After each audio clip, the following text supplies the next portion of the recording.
Jokowi kembali bicara soal politik identitas. Ada partai yang disenggol, ditulis oleh Syardi dari siwar.com. Sebelum kita lanjut, jangan lupa subscribe dan nyalakan loncengnya agar Anda menjadi yang pertama mendapatkan informasi dari jurnal terupdate.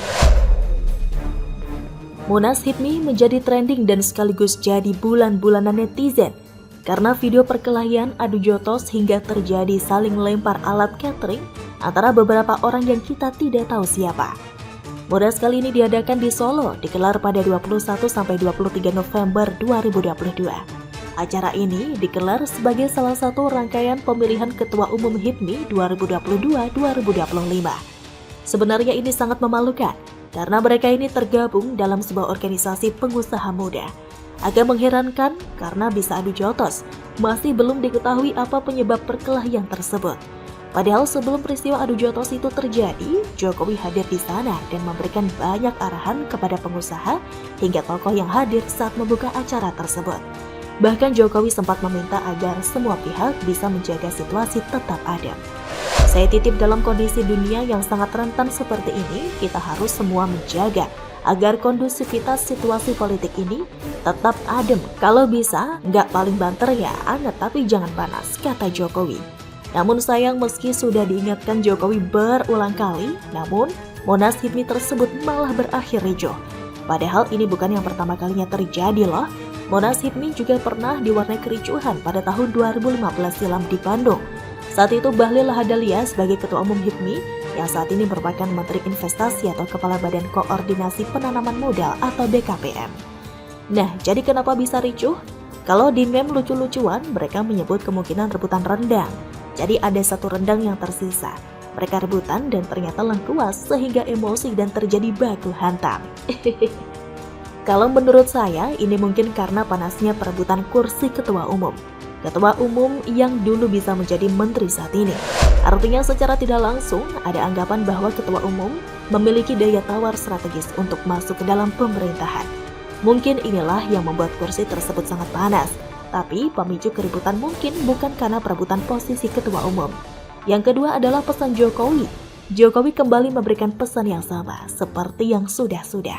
Dia meminta capres dan cawapres yang akan ikut pemilu 2024 untuk menjaga suasana politik agar jangan sampai memanas. Dia meminta agar tidak ada satupun yang mempolitisasi agama untuk kepentingan pemilu. Politisasi agama jangan, kita sudah merasakan dan itu terbawa lama, kata Jokowi dalam acara Munas HIPMI. Bukan hanya politisasi agama, Jokowi juga meminta agar menghindari politik sara hingga politik identitas. Jangan, sangat berbahaya bagi negara sebesar Indonesia yang sangat beragam, kata Jokowi. Sebaliknya Jokowi mengimbau agar yang muncul adalah politik gagasan. Debat silakan, debat gagasan, debat ide, membawa negara ini lebih baik silakan. Tapi jangan sampai panas, katanya. Ini ditujukan buat siapa? Tentu kalian tahu siapa yang paling suka menggunakan politik identitas? Pendukung Anies kan? Siapa pula yang paling banyak mendapatkan keuntungan dari politik identitas? Anies juga kan? Anies saat ini diberi panggung besar oleh Nasdem. Jokowi seolah ingin memberi pesan telak kepada Nasdem agar jangan main-main. Buktinya sampai saat ini Jokowi masih belum memberikan ucapan selamat ultah Nasdem. Padahal sesibuk-sibuknya Jokowi masih bisa hadiri Muktamar Muhammadiyah dan Munas HIPMI. Artinya ini adalah kode kalau Nasdem dicuekin bahkan dilepehin Jokowi. Jokowi seolah menganggap Nasdem tidak pernah ada dan bukan urusannya. Dengan mengusung Anies, Nasdem seolah ingin memberi panggung kepada pendukung Anies untuk mengulangi masa kelam Pilkada DKI 2017 lalu. Ini adalah pesan kesekian kalinya dari Jokowi untuk pendukung Anies. Sebenarnya lebih ditujukan kepada Nasdem. Kalau Nasdem tidak beri panggung dan karpet merah pada Anies, pintu peluang politisasi agama dan politik identitas lebih tertutup. Kalau masih bandel, memang tidak ada yang melarang Nasdem mengusung Anies. Tapi jangan salahkan kalau Nasdem bakal pusing 7 keliling. Jika Jokowi memberikan kode berupa penghindaran terhadap Nasdem, berarti kita juga wajib mencontoh. Nasdem perlu dihindari karena bukan lagi Nasdem yang dulu.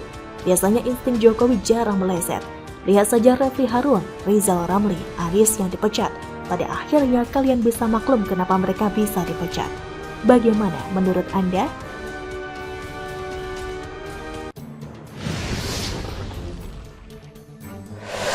Buat nyapres, Anies ajak relawan saweran, yakin dananya aman, ditulis oleh Nina Nur dari siwar.com.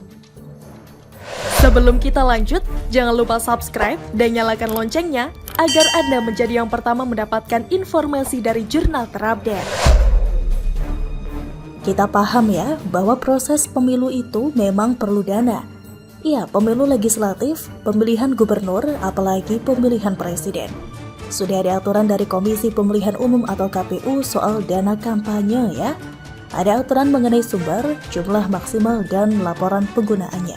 Tentu saja ini berlaku untuk mereka yang sudah jadi calon resmi, misalnya calon presiden, yang sudah didaftarkan di KPU ya. Sebuah proses yang masih sekitar 1 tahun lagi buat Pilpres 2024. Jadi di luar urusan kampanye pasti ada kegiatan-kegiatan lain yang perlu dana. Ini pun pastinya butuh dana besar. Untuk lebih jelasnya kita ambil contoh dana yang dikeluarkan oleh Sandiaga Uno. Karena kebetulan rinciannya ada di media ya. Pada Pilpres 2019, dana kampanye pasangan Prabowo Sandiaga Uno yang dilaporkan ke KPU jumlah totalnya mencapai 213,2 miliar rupiah. Dari jumlah itu sebanyak 192,5 miliar rupiah berasal dari kantong pribadi Prabowo dan Sandiaga Uno. Katanya Sandiaga menyumbang lebih banyak dibanding Prabowo. Nah, itu kan dana kampanye. Sedangkan di berita lainnya, Sandiaga mengaku sudah habis sekitar 100 juta dolar atau 1,4 triliun untuk urusan Pilpres 2019. Sepertinya itu mencakup semua dana yang dikeluarkan Sandiaga di masa kampanye maupun di luar masa kampanye. Atau bisa jadi dihitung dari awal dia mulai terjun ke ajang Pilpres ya. Artinya dana memang sangat diperlukan dalam keseluruhan prosesnya pres ya. Belum lagi kalau benar adanya soal kardus-kardus yang dulu pernah disuarakan oleh Andi Arief dari Partai Demokrat. Kembali ke masa sekarang, sebuah berita tiba-tiba mempesona mata saya. Pas nengok layar HP, lihat-lihat medsos, muncul itu berita bahwa Anies Baswedan mengajak para relawannya untuk saweran buat dia nyapres. Anies menceritakan bahwa ketika ada seseorang yang hendak menyumbangkan dana buat dirinya, dia meminta agar dana itu diserahkan saja pada relawan di daerah mereka sendiri untuk membiayai para relawan di sana.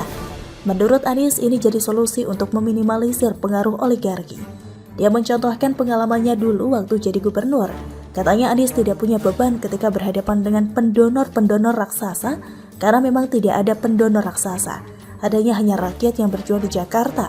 Oleh sebab itu Anies mengharapkan selama 15 bulan menjelang Pilpres 2024, gerakan saweran ini bisa dibangun dan dia menyebutnya sebagai gerakan perubahan. Soal oligarki ini, kita yang waras pasti sepakat dengan apa yang disampaikan oleh Direktur Eksekutif Cyrus Network, Hasan Nasbi. Hasan membantah narasi bahwa Anies merupakan simbol perlawanan terhadap oligarki, karena Anies juga didukung oleh oligarki. Siapa oligarki di belakang Anies? Hasan menyebut Surya Paloh yang memiliki kekayaan yang banyak termasuk pulau. Juga Yusuf Kala yang seorang konglomerat ya. Sampai Hasan menjamin bahwa jika dalam kampanye ke publik oligarki dibusuk-busukin, tapi di belakangnya pasti mengadahkan tangan terhadap para oligarki karena biaya kampanye di Indonesia besar sekali. Yang memang besar merujuk ke dana yang sudah dihabiskan Sandiaga Uno sampai 1,4 triliun rupiah ya. Kalau menurut apa yang disampaikan Hasan Nasbi itu, maka Anies ya bisa dibilang ngibul ya.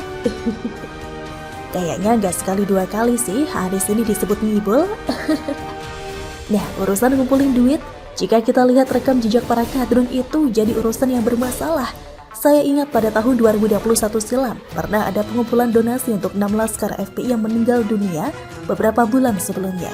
Namun, seiring dengan penggalangan donasi dan penyampaiannya ke keluarga laskar FPI itu, ada keributan di kalangan kadrun sendiri. Ada yang mempertanyakan transparansi penggunaan dana itu. Saya sempat membuat screenshot cuitan akun kadrun soal itu ya. Jadi, dia meminta ditunjukkan rekening koran penerimaan donasi dari bank si penggalang donasi. Namun kemudian rekening bank itu ikut diblokir terkait pembubaran FPI. Si penggalang dana mengklaim kalau semua dana donasi sudah diteruskan ke keluarga 6 laskar FPI itu. Namun terakhir itu ada cuitan yang menuduhkan bahwa hasil donasi sebenarnya tidak hanya 1,7 miliar rupiah, melainkan sampai mencapai 3 miliar rupiah. Akhir ceritanya saya nggak tahu lagi ya. Ya lucu juga sih melihat keributan di antara para kadrun soal penggalangan dana ini. Kemudian ada juga soal uang donasi kapal selam. Masih ingat kan pada tahun 2021, kapal selam KRI Nanggala 402 tenggelam di perairan Bali. Lalu ada inisiatif penggalangan donasi dari Masjid Jogokarian Yogyakarta dan Ustadz Abdul Somad untuk membeli kapal selam pengganti. Dana yang terkumpul mencapai 2 miliar rupiah, namun dana itu hingga sekarang gak jelas celuntrungannya. Berita di media yang terakhir itu adalah ketika Guntur Romli dari PSI mempertanyakan dana hasil donasi tersebut. Dia cuitkan di media sosial, maksudnya mungkin agar siapapun yang tahu bisa memberikan jawaban. Namun ya gak ada yang menjawabnya, bahkan dari pihak Ustadz Somad juga gak ada suaranya. Jadi ya kita gak ada yang tahu. Terus ada lagi kasus ACT ya. Ini kasus besar. ACT ini kan bisa dibilang memakai kedok agamis untuk mendapatkan kepercayaan publik dalam penggalangan donasi. Akhirnya kita tahu bahwa dana yang terkumpul itu sebagian ada yang dipakai untuk menggaji pemimpin ACT sampai ratusan juta. Kemudian buat beli villa, rumah, aset, dan sebagainya. Lalu terjadi penyelewengan dana sosial dari Boeing yang seharusnya mereka kelola untuk ahli waris korban kecelakaan pesawat Lion Air 610. Yap, ada 212 di sana. Elemen agamis yang akrab dengan Anies dan para pendukungnya. Melihat rekam jejak para kadrun soal pengumpulan duit ya, wajar dong kalau kita mau nanya. Sekedar nanya kok, yakin itu duit sawerannya bakal aman? Ya kalau orang mau menyumbang ke Anies, silakan saja. Kita sih nggak berhak untuk melarang ya. Tapi kita hanya merasa prihatin ketika ada kasus-kasus penggelapan dana yang menimpa para kadrun. Perasaan yang wajar kan sebagai manusia yang waras. Mungkin para pendukung Anies juga perlu memikirkan kalau nanti sudah banyak yang nyawer, yang ngasih sumbangan tetapi ternyata Anies gagal jadi capres, terus uangnya mau diapakan? Ya ini kita bantulah dari segi logika ya. Kan saweran ini katanya mau dimulai sekarang ketika Anies belum resmi jadi capres yang didaftarkan ke KPU. Artinya dana yang masuk itu belum kena aturan dari KPU. Lalu siapa yang bisa dipercaya untuk mengatur dana saweran itu? Siapa yang tanggung jawab atas penerimaan dan penggunaan dana itu? Apalagi kan kalau menurut para kadrun saat ini kan kondisi rakyat itu katanya lagi susah. Orang lagi susah malah diminta saweran. Demi Anies orang yang lagi susah itu mau nyawer. Itu tanggung jawab moralnya gede loh. Apalagi Anies bisa menjamin peruntukan dana hasil saweran itu hanya untuk yang penting-penting saja. Misalnya saja ada acara kampanye Anies yang memanggil artis dan pakai acara makan-makan gitu. Dan dananya dari hasil saweran rakyat yang lagi susah. Apakah itu elok? Apakah itu etis? Ya ini sekedar sumbang pikiran ya. Sesekali lah kita ngasih pencerahan buat para kadrun. Tentu resikonya ya harus berani mereka tanggung sendiri. Selalu dari kura-kura. Bagaimana menurut Anda?